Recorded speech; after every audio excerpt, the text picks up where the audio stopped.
Previously on the MidFlight Crisis. This is the Era Phoenix. We're Torpor Techs from Cryo Corp. The silence is beautiful. We need to leave right now. Serendibite detected. Great Scott, did you hear that recording? If they are, that means we need to find them, as many as we can, before they disappear forever.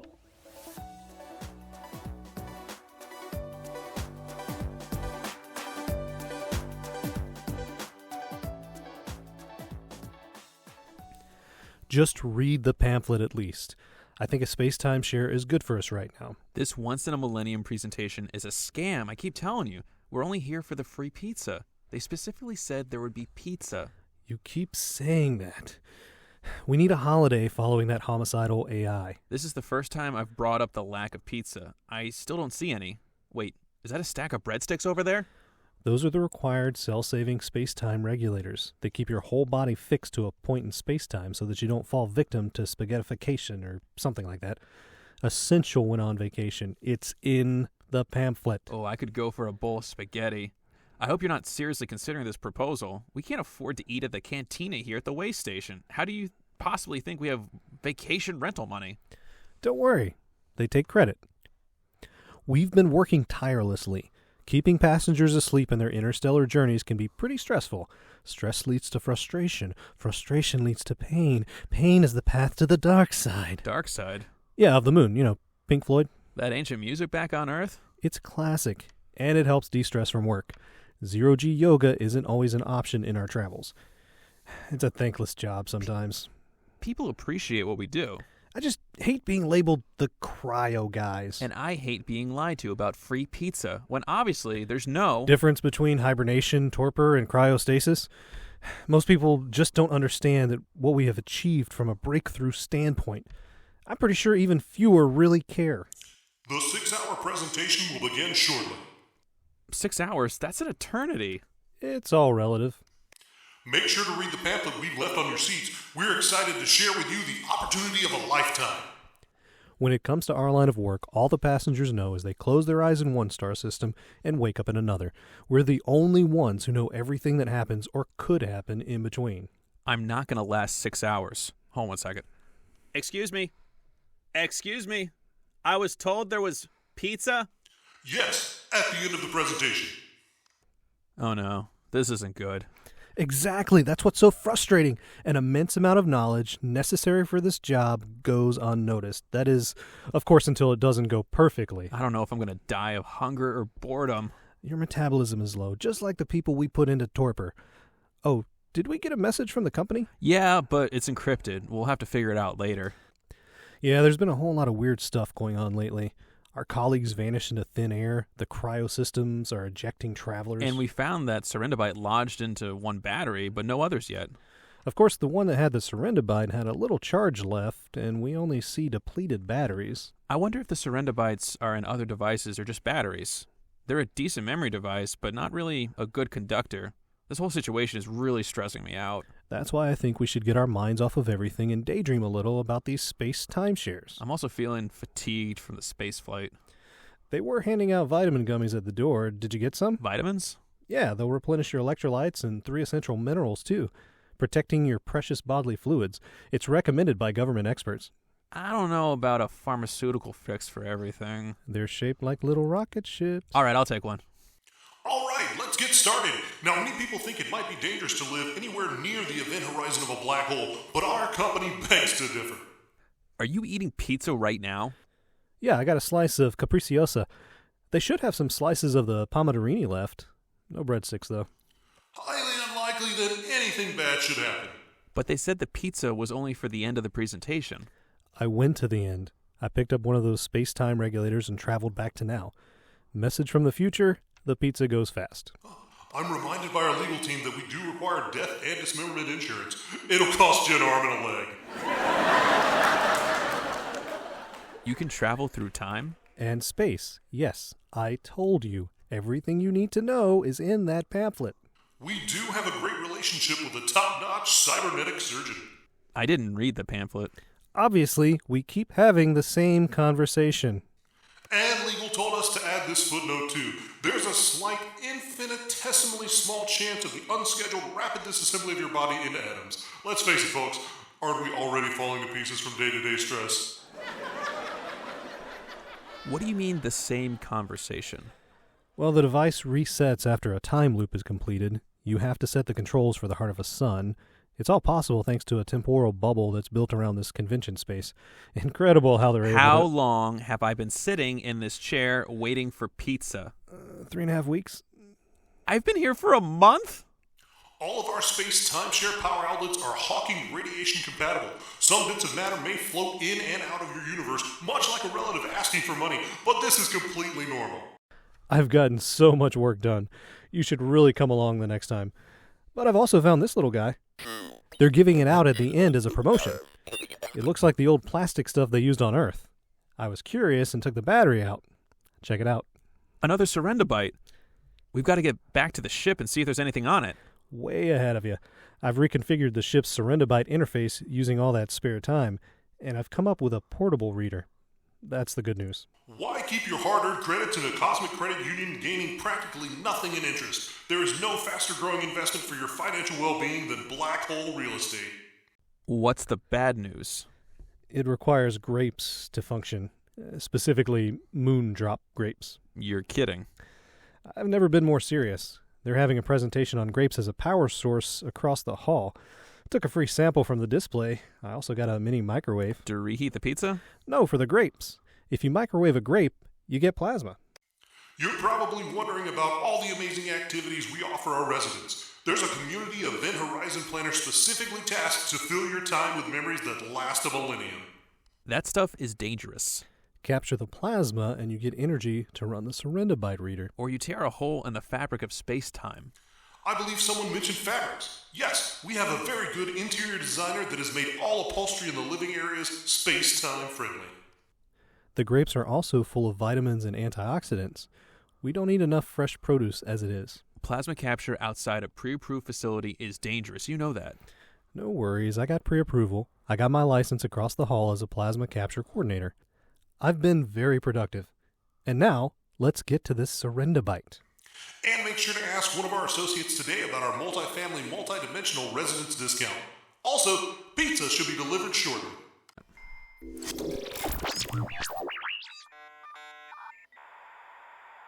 Take a minute. See what's in it.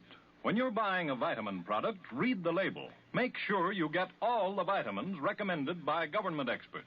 You do in VIMS, and 3 essential minerals also. Get VIMS at your druggist. VI for vitamins, double MS for minerals. VIMS. And that's the story of Christmas. Magical. And we're back, broadcasting from our studio here on the pale blue dot we call Earth. We've got another great show for you today.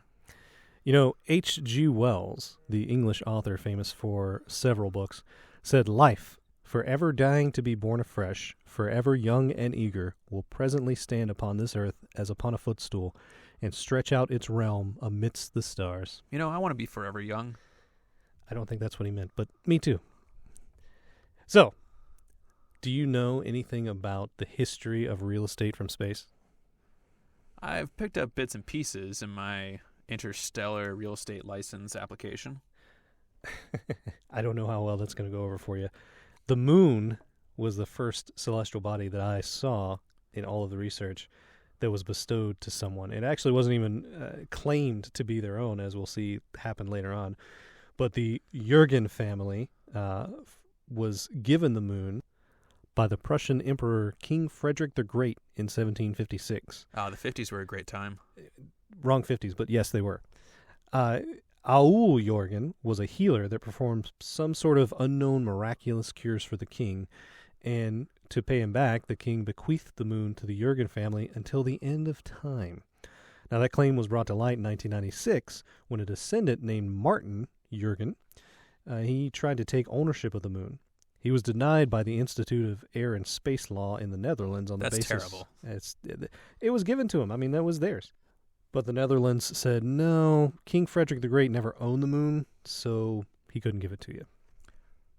That makes sense.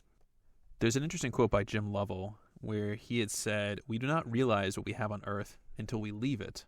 He's an astronaut and a naval aviator and a mechanical engineer.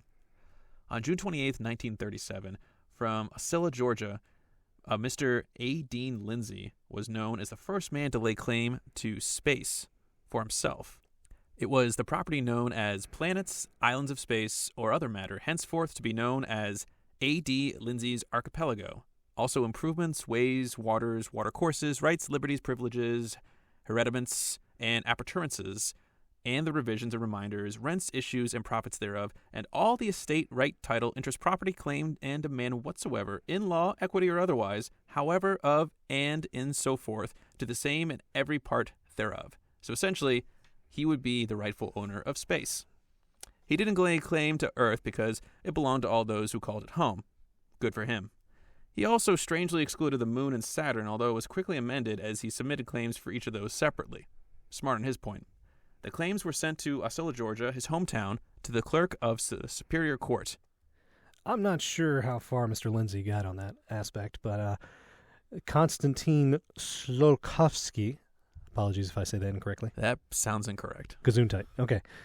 He was a Russian Soviet rocket scientist. He said, "The Earth is the cradle of humanity, but mankind cannot stay in the cradle forever, much as a baby must leave the crib." But Lindsay did not claim space itself as his own. That was taken by James T. Manganin in 1948. He called space itself the nation of celestial space, or Celestia. We just want to note to our listeners that these people who lived decades, if not centuries before, had impronounceable names, and we're doing our best. Yeah, some of these are kind of doozies when you go back in time.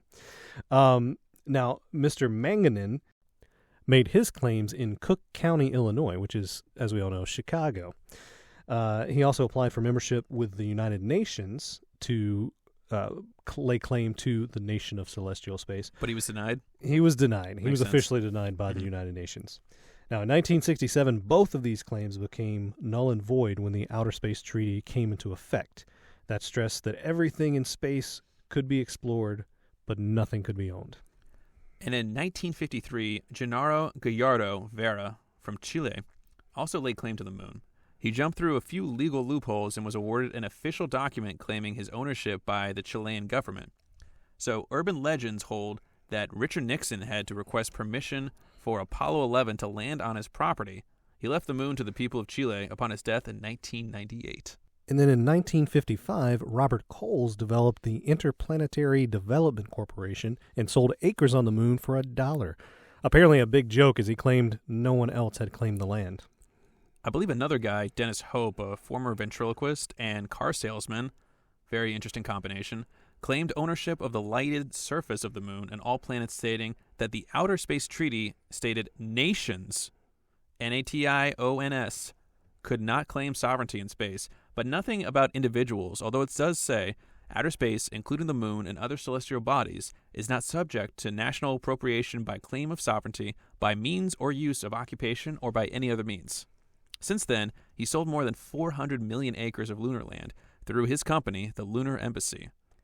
You may also know him as the creator of the intergalactic government. I do not. Or the new monetary system called the Delta. Still no.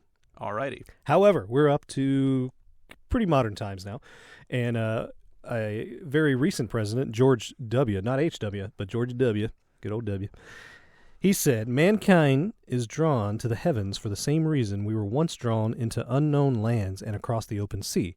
We choose to explore space because doing so improves our lives and lifts our national spirit. So let us continue the journey." Now, his predecessor, President Obama... You mean successor? Yes, successor. Signed a bill saying that asteroids could be harvested. But other countries stated that the U.S. didn't have the right to declare this according to the Outer Space Treaty. Oh, it doesn't matter. The U.S. is going to claim an asteroid if it gets close by anyways. I'm thinking there might be oil on asteroids. At least some platinum.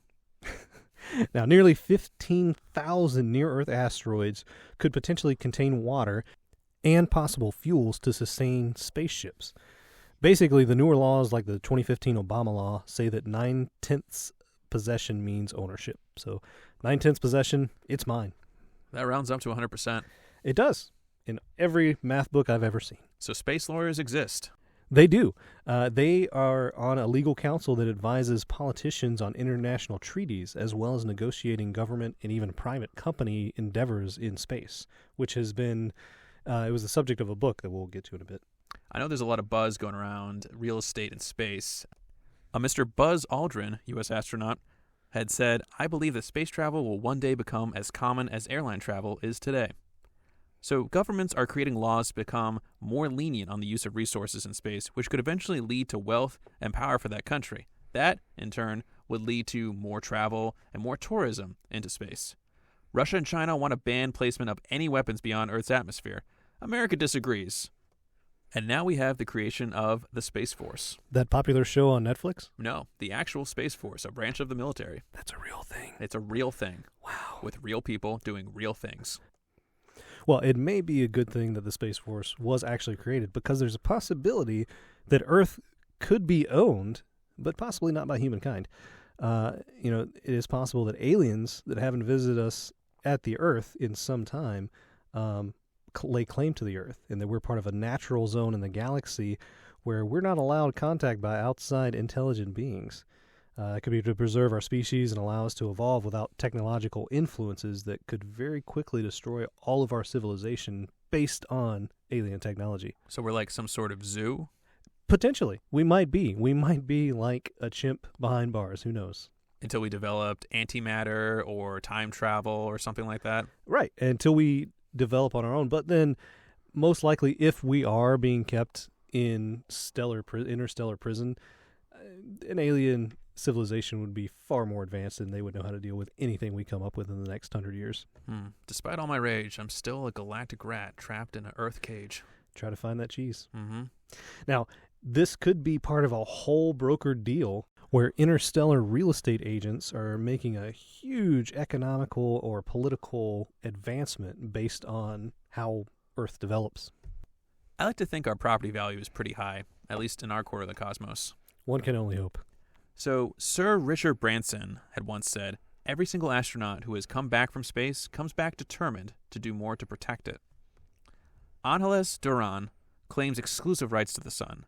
She files a claim in her home country of Spain. There is no reason as to why her country would support her claim, since Spain has signed the international recognized Outer Space Treaty, as you had said before. I assume from their standpoint it would just be too much of a hassle to defend one individual against the rest of the planet, right? Oh, absolutely. I mean, how can you sign a treaty, go back on it for one citizen? I heard a quote from David Grinspoon. He's a U.S. astrobiologist. Of course he is. Wow, yeah, that's a real thing, just like space lawyers. Mm-hmm. As long as we are a single-planet species, we're vulnerable to extinction by a planet-wide catastrophe, natural or self-induced. Once we become a multi-planet species, our chances to live long and prosper will take a huge leap skyward. Now, that brings us to the International Moon Treaty, which was originally only ratified by 5 countries, but now, as of 2018, it's up to 18 countries. But that treaty, international treaty, prohibits private ownership of any extraterrestrial real estate. So basically, no one can own anything in space. I mean, I agree with David Frownfork. Grinspoon. Sure. That we are vulnerable if we're only a single planet species. Oh, absolutely. If we reach out and expand our footprint, we'll be much more likely to survive. We'll have resources everywhere, and we'll be able to defend ourselves more easily. And in talking about being spread out, Elon Musk said it's a fixer-upper of a planet, but we can make it work. One thing he might have been referring to is orbital real estate. There is so much debris floating around the Earth from previous missions, space missions, that there are orbits that are no longer usable. The orbits will have to be cleared for further use and to allow for future missions. This will have to be taken into account once we begin occupying other planets and asteroids and wherever else we wind up going in the solar system or beyond. We'll have to find some way of negotiating orbital real estate. There's so much space junk floating around up there. They have to literally plan the launch of a rocket just to make sure it doesn't hit a huge chunk of an old ship floating around that was just tossed aside like garbage. Well, one man's space junk is another man's treasure. So we've talked about what has happened. Now let's talk about what could happen with real estate in space. Now, it follows logically, if we're talking through scenarios, the first body to be inhabited by Earth inhabitants would be the moon, right? Closest celestial body. Yeah, that would make sense. Now, we've established that countries cannot own land or real estate in space, but definitely a company might in the future through tax breaks and legislation. Colonists on the moon might eventually want to break ties with Earth and become kind of independent. What that might look like, potentially, we can have a semi-permanent base in 25 years or so, once the lunar habitat was started to be established. Then a permanent base or a city in about 50 years. And then the fight for independence, just as every great movie. Be excited to see that. Yeah, Mel Gibson, he fights for independence. Braveheart. Or Patriot. Mel Gibbon. Could be Gibbon. Mm-hmm. That's a Gibbon. That's a Gibbon. But then after that, within 125, 150 years, they'd probably have multi-city habitats. And then after a while, the moon could be financially self-sufficient and wouldn't necessarily need Earth anymore. They could mine for helium as a fuel and an energy source. And it could eventually become a great launching point to get to Mars and other parts of the solar system. That would be another way to incorporate kind of economical income for the moon. James Rosoff said, "Forget scientists. The next space launch, we should send up painters, poets, and musicians. I'd be more interested in what they discover than anything that takes place in a test tube." That's interesting. I never really thought about what an artist might bring back from space. They would take only photos and leave only space footprints. Now onto Martian real estate. There's an actual article about Martian real estate in Realtor.com. So for these dwellings, we're assuming that they're at least 6 feet underground for structural sound integrity and shielding from radiation and those devilish Martian dust storms. Bathrooms would recycle water. That's obviously a must. And noted guaranteed hot water time would only be about 2 to 5 minutes tops. 2 to 5 minutes for a shower? Exactly. All food would be locally sourced from hydroponic gardens, and then getting people to Mars on or before 2030 to set up a base and a colony would be a priority. We'd say probably 50 years for a semi-permanent colony, and then 100 years for a permanent colony. Martians, they have to be self-sufficient. Extra payloads would take about 6 to 8 months depending on the Mars-Earth orientation, and colonists would have to develop their own community and laws. Separation from Earth would be an eventuality, and just like the moon you were saying before, they would become their own independent, self-sufficient civilization. So the current problems with living on Mars, I'm going to list them for you. Cancer-causing radiation. Because of the lack of environment. Yes.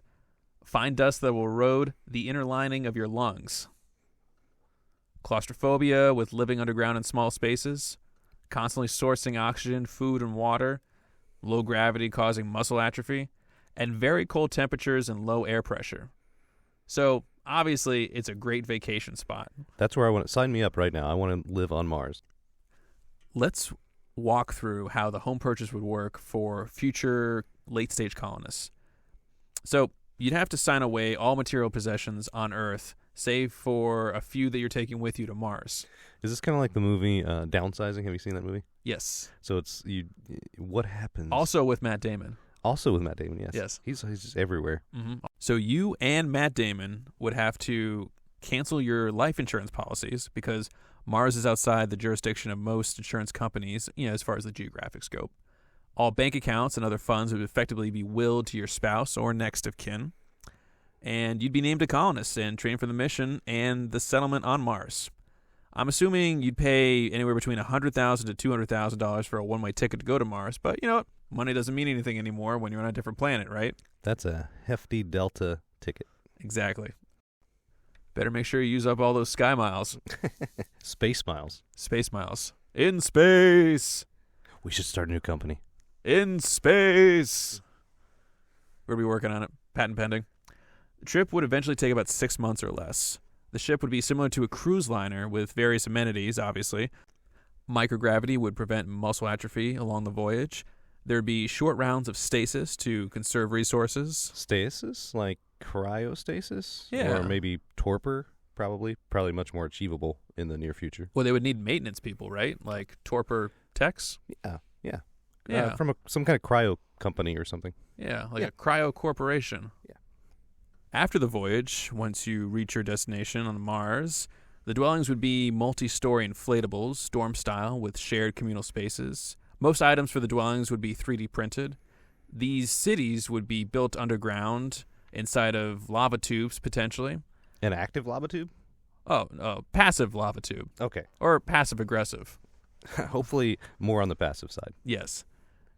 Living on another planet is an insurance policy for our species, but you don't necessarily have to live on the ground in order to be a colonist of a different world. Take Venus, for example. Exactly. The next closest planet besides Mars. Actually, a little bit closer than Mars to Earth. The planet itself, similar in size to Earth, so it could be another hospitable place to live. Could you live on the surface of Venus, though? That's the question. I don't think you could. Probably be a little bit warm. Mm-hmm. A little bit closer to the How sun. warm exactly is it? Well, the temperature on Venus on the surface could melt lead. Ooh. Good thing we're not made out of lead. That's a little toasty. The pressure is also pretty high. It's similar to 3,000 feet underwater on Earth. So quite a tight squeeze just walking around on the surface. Sounds like a desolate hellscape. That could be a way someone could put that. Yeah, that could be phrased that way. Now, there is an airspace that might be kind of a temperate zone. It's about 50 to 55 kilometers above the surface.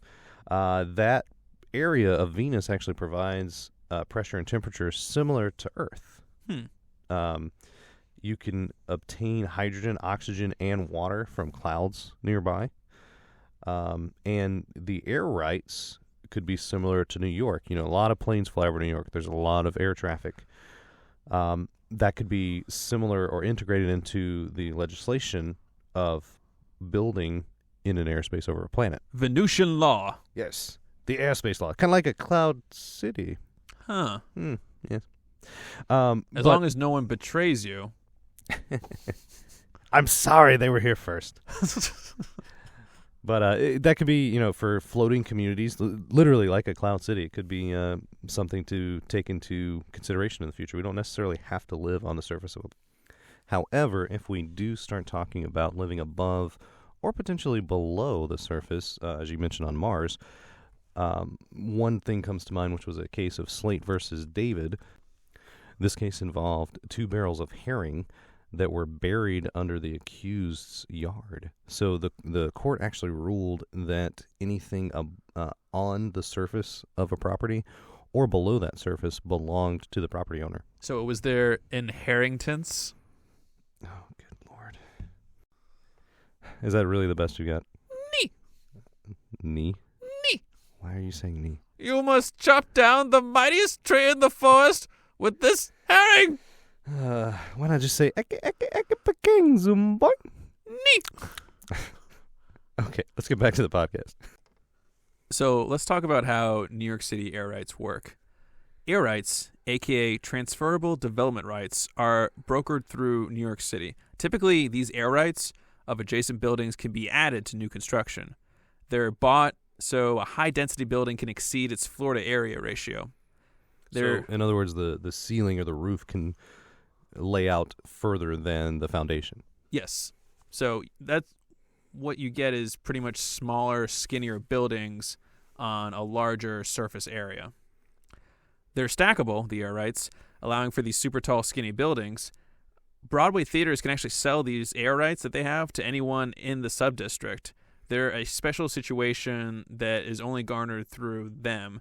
I'm not sure if there will be specialty theater-related rights on Venus, but one can hope. As a theater major, one can really hope that we have Venusian theaters. Mm-hmm. At least of the quality of Broadway. Venusian Thespians Society. So here's the cost perspective for these air rights. An average house has $65 per square foot, okay? New York City air rights are $225 per square foot. That's pretty pricey. Yeah, that's a difference of 3x. It's crazy. Venusian housing will be similar to that of a houseboat. Inflatable dwellings with built-in power systems to keep it afloat. And there'll be regular vessel inspections, checking for the hull integrity and the life of the power systems. These airboats will be tethered to a floating superstructure, similar to a dock, and there'll be dock fees associated with those. Venusian dock. Venusian docks. Venusian everything. We'll just label Venusian everything. But I don't want to go to Venus. Someone wants to go to Mars instead. So long-term investing in weight taxes. There'll probably be some sort of depreciation of the vessel as better structures come into market, and appreciation of air rights, especially in the docking zones, because it's going to be very popular for other people to want to dock in those areas. Special taxes on weight, with each individual allotted a certain amount of personal effects based on his or her weight restrictions. Now, we're not talking about individual people. We're talking about individual people's possessions, similar to carry-on luggage for a plane. Let's think about long-term terraforming, too. Land rights could be given out when the surface becomes habitable in the future, when the planet gets cooled down using some sort of solar shield made out of graphene or any kind of terraforming technology. But as of now, Venusian real estate is all up in the air. So basically what you're saying is they're going to use the same material we use for solar panels to cool the planet down, which will probably be a great way to produce power. Yes. And going back to the dock, that was a really interesting thought. The dock itself is kind of the hub of everything. Mm-hmm. So over time, you feel like the value will just continue to increase while the floating structures will most likely depreciate in value. Yeah. Kind of like an RV versus an RV park. Mm-hmm. That's kind of, I don't know, that just popped in my mind. Yeah, an RV park is valuable, but the RVs themselves are worth next to nothing. Right, they get used up and kind of tossed out. Mm-hmm. So that rounds out our ideas of what might happen with real estate in the solar system in the future. And a Russian-Soviet cosmonaut kind of made me reminiscent of home after we've been on this journey through space. Alexei Leonov, I hope I pronounced that correctly. He said, "The Earth was small, light blue, and so touchingly alone. Our home that must be defended like a holy relic. The Earth was absolutely round. I believe I never knew what the word round meant until I saw Earth from space."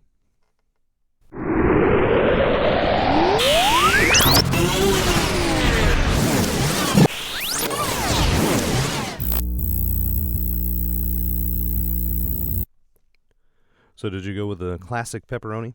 Yeah, but this breadstick is horrible. It's like they weren't even trying. That's because that isn't a breadstick. You're chewing on one of the regulators I was telling you about. You know, that would explain why it keeps shocking me. I thought it was supposed to be, like, spicy. Think there's still enough juice for another trip? I always wanted to visit the 1950s. Seemed like a happening time. We could go back to... The future can wait for now. Check out this encrypted message from Cryo Corp. We joined their secret squadron program, so I believe we can open up these messages, right? Yeah, let me just get the manual and decoder. Let's figure out the code first. And now, boys and girls, here is what you get when you join the Secret Squadron.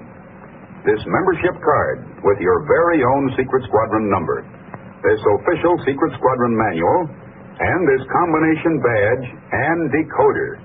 Look, here's how the decoder works. I'll give you a two-word clue, and the second word is in our secret code.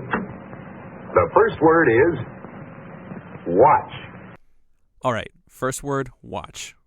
Now, here is the secret code word. Write down these numbers.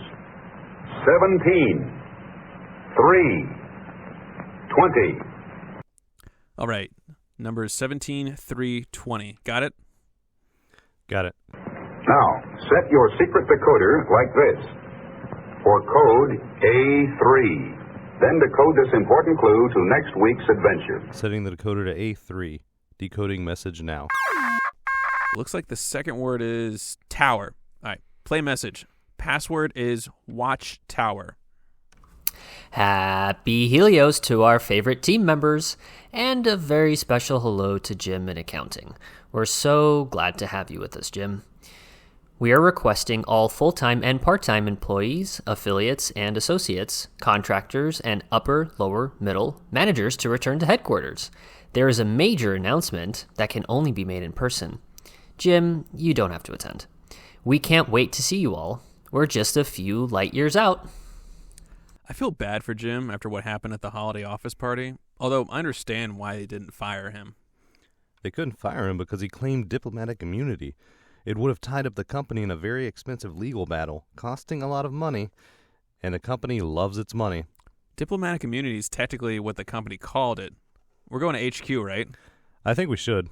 They only use encrypted messages if it's something they don't want leaked out. Like that holiday office party. Exactly. Ever since then, the workplace has been more polarized than a neodymium magnet. All right. We can stop in the Galapagos system for shrimp cocktails. It pains me to remind you that room temperature shrimp and tomato sauce has not been a winning combination in your gastronomic adventures. Not to mention, you had already downed an egg sandwich you bought at a space station. True. It took a few orbits around the Crab Nebula to get that out of my system. Ugh. Ready to hit hyperspeed and head to this meeting? Looks like it's about that time. I wonder what will be so important. Oh well. I guess we'll find out in due time. It's a shame we can't put ourselves in torpor until we make it to the meeting. I was just thinking that. You take the first shift. I'm going to finish this breadstick. For the love of Libra, that's not a breadstick. Will our characters lock in a phenomenal rate on their new space timeshare? What message is so important that Cryo Corp has to say it in person? And what exactly did Jim do in accounting at that holiday office party? Answers to these questions and more on the next episode of The MidFlight Crisis. That's our show. We hope you enjoyed it. Remember, we exist within the universe. And the universe exists within ourselves. We're all the stuff of stars. So have a stellar day, everyone. And thanks for stopping by our corner of the cosmos. This has been the MidFlight Crisis Podcast. You can support important spaceship repairs and maintenance by subscribing to the MidFlight Crisis Patreon page. We'd love to hear your suggestions about the show and future topics, and we appreciate your support, ratings, and reviews. This endeavor isn't possible without amazing listeners like you. Thanks for sharing your space and time with us. We'll see you on our next adventure. Support for the MidFlight Crisis and the following message comes from our sponsor.